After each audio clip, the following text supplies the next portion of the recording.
This is Goodman. This is Goodman. This is Goodman. Back with another video. All right, what's up? It's Goodman signing back on for another video. Now listen, we are going to a Section 810's house. We are going to be putting in a new window pane because the neighbor next door, who's actually one of my tenants as well, she was the one that had the $900 water bill that we had to fix, that had all that foam from someone. I don't know who would put all that foam there. Anyway, her kids probably broke this window, so I'm going over there to fix it. What's starting to happen now, though, is I used to have all this plexiglass. I don't even think it was plexiglass. It was super thick. Someone said what it was called. I used to have a bunch of it, but now because everyone has broken their windows so many times and then called me and said, hey, my window broke. Can you fix it? You know, now I'm to the position where it's like, you know, you have to buy the plexiglass. Now this one, again, she says the kids next door did it, and this tenant is not a bad tenant where it's like, oh, she's just lying about it. So obviously I'm going to take their word for it, and we're not going to go and start an argument with, even though it's my tenant next door, not going to start an argument about it. Let it go. So I'm going to go, anyway, got the plexiglass in the back, going to go over there, cut it. I'll show you guys how to use the little plexiglass cutters from Lowe's. They're actually really nice. I used to use a saw. Didn't work out too well a lot of times. So we're going to measure it. I'm going to show you how I do it because I put it on there now. I don't even do this thing, you know, you make it perfect and you measure it and you do all that stuff. I don't do that anymore. All I do is I go and figure out a place where I can either glue it to the wood and it still work, or I can just slap it up there, put some screws into the I know it's crazy, screws into plexiglass, then I silicone around it, and then we're done. Because again, I'm not going to sit here and spend, you know, an hour or two making a window fit perfectly. That's probably just going to get broken again. There's no point. They don't even use the window. So I'm going to do it my way, the landlord way, the Section 8 landlord way, probably your landlord's way, really. So we'll get that done. And come along on the journey. Hope you guys will enjoy this video. Please like, please subscribe, please comment, do all those things. Really, the big thing, I guess, would be to comment and like. I mean, subscriptions come and go. I mean, it's only if you like me do you subscribe. But, you know, you could at least just pay the dues of being like, hey, here's a like and a nice comment. Or a mean comment. And I allow all of them, okay? Anything you want to say about me, you can say to my face. Anyway, I will see you guys at the house. All right, so I'm back in the beautiful city of Birmingham for another video. That's not my unit. Okay, so I could have gotten a lot smaller piece of plexiglass, but you see the problem. It's all broken out. So what I'm gonna do is I'm gonna get all the broken pieces out, and then we're gonna put a piece of plexiglass up there, drill it into the metal, and then we're done. The reason why I do that with the metal parts is, first off, it goes a lot faster. That window actually doesn't open because I can actually tell that it doesn't. And it's just a lot, like I said, faster is the key. I'm trying to get done with these things because other than that, I'm going to sit here, got to get it perfect, we put it in there, we get the caulk and everything like that, and then it looks good. And we don't need that. We just need to get done quickly. So I'm going to take a couple measurements, and I'll show you guys using the glass cutter right here. It's a pretty simple process. So all you do is you get the plexiglass, you get this little guy, it's $5, okay?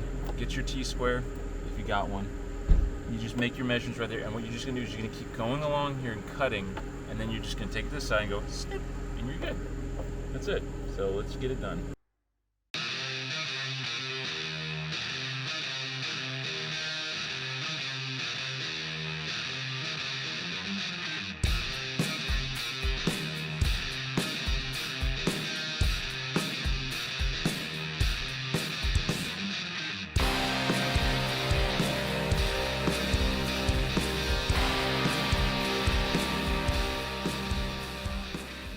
Alright, so I have the camera in an interesting position. We'll see if this will work out. So, got the piece of glass, and look, it fits perfectly. Okay? So what we're going to do is we're going to take some screws. Wow, stay up there. That would be really nice if you do that. What I do is I use the metal screws because we have a metal frame here. I'm just going to scoot this guy up. Hopefully you guys can see when I do this. I don't drop the camera. scoot this guy up a little bit so he's there, and then we just do a nice slow.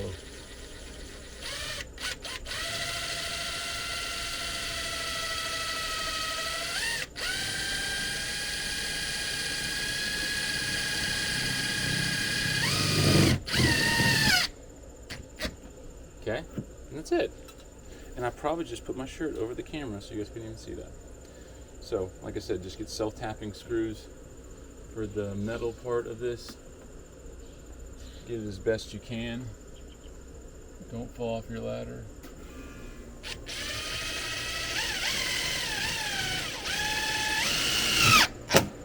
Okay, and those two are in. Put two in the bottom, and I'll put a couple in there, and I'll show you guys the end product. All right, last but not least, we silicone the thing. We got a bunch of more screws on there. Just makes it where it's got a nice, good hold. And now you might be going, Goodman, how in the world do you come up with fixes like this? And really, it just comes from being out here long enough. When you're out here long enough, you just see stuff that's just, you're like, that doesn't make any sense. And then what I do, instead of just being like, yeah, that's stupid, we're not going to do that, I go, how do I make this actually work properly? How could I actually make it where this repair that's done, and any craftsman look at this and go, that's terrible. Like, no one should ever do a repair like that. I go, how in the world could I do that repair, but make it where people actually can be like, wow, okay, like there's no wind coming in the house, there's no problems with this, that, or the other, like everything seems to be fine. And so that's what I do. That's what I'm all about. Because I've seen this kind of repair done many times. I'm gonna have to get this last side. But I've seen this repair done many, many times before. Mostly on houses that I buy, and then I go, that's a really, really common repair. And like I said, I'll get this little side later on. But anyway, you got the screws on, you got the window working, and there you go. And it's about as thick as that glass. So it'll work out. They can take that off, make it look nice again, all that good stuff. But like I said, how do you think of these things? How do you think of these repairs like this? The reason why is because when I walk into a house that I buy, I'll see repairs done like this, okay? But they'll be done really crappy. So, I mean, this is a crappy repair, I guess, in like I said, any craftsman looks at this like, oh my gosh, what is he doing, blah, blah, blah. First off, they're my houses, right? So I can pretty much do what I want. Second off, I look at how they repair it and I go, okay, they did it fast, they did it efficiently, because it works pretty okay for a while. But what did they do that was stupid? And usually what I find, especially with the window thing, is that they'll cut the glass way too big.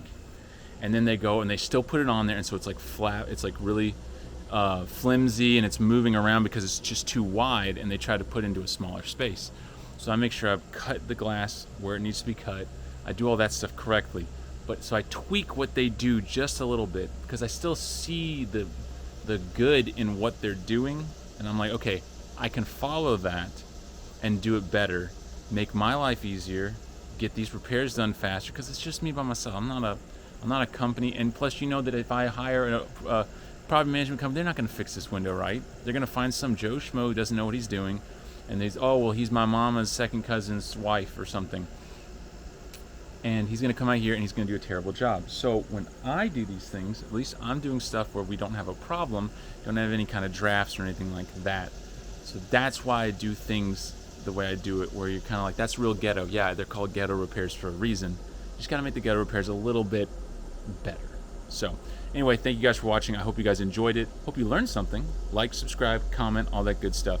And if you want to see like different other kind of videos, just leave them in the comments, and I'll try to make them as I hit these repairs and stuff like that. But anyway, thanks again for watching. See you in the next one. Goodman signing off. Bye-bye.